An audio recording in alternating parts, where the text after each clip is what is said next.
Convertir des grandeurs simples.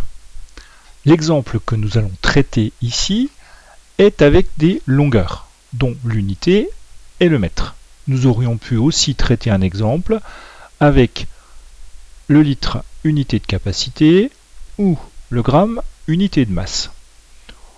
On se souvient de ce qu'on a vu dans une vidéo précédente, donc ici les décimètres, dixièmes de mètre, les centimètres, centièmes de mètre, les millimètres, millièmes de mètre, les décamètres, dizaines de mètres, les hectomètres, centaines de mètres, et les kilomètres, milliers de mètres. Plaçons 125 mètres dans le tableau. On repère l'unité des mètres, les mètres. Donc, dans la colonne des mètres, nous mettrons le chiffre des unités. Notre barre ici symbolisera la virgule. On complète notre tableau. Une centaine de mètres, un hectomètre, 2 dizaines de mètres, un décamètre et 5 mètres. Convertissons ces 125 mètres en centimètres. Nous changeons d'unité. L'unité devient les centimètres. Donc notre trait rouge symbolisera la virgule. Plaçons les zéros qui correspondent aux décimètres et aux centimètres. En effet, 125 mètres, c'est 125 mètres plus 0 décimètre plus 0 centimètre. Nous obtenons donc 12 500 centimètres.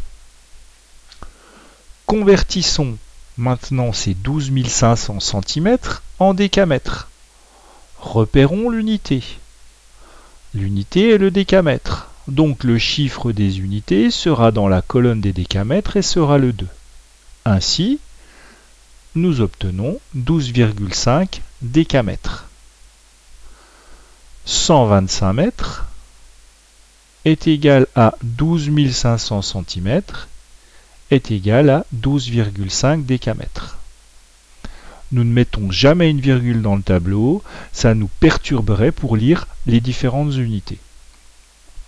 Deuxième exemple, 41,5 décamètres. Plaçons 41,5 décamètres dans notre tableau.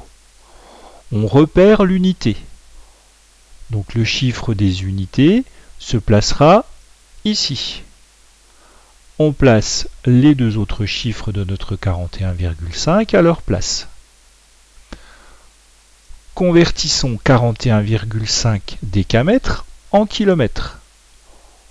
On repère l'unité.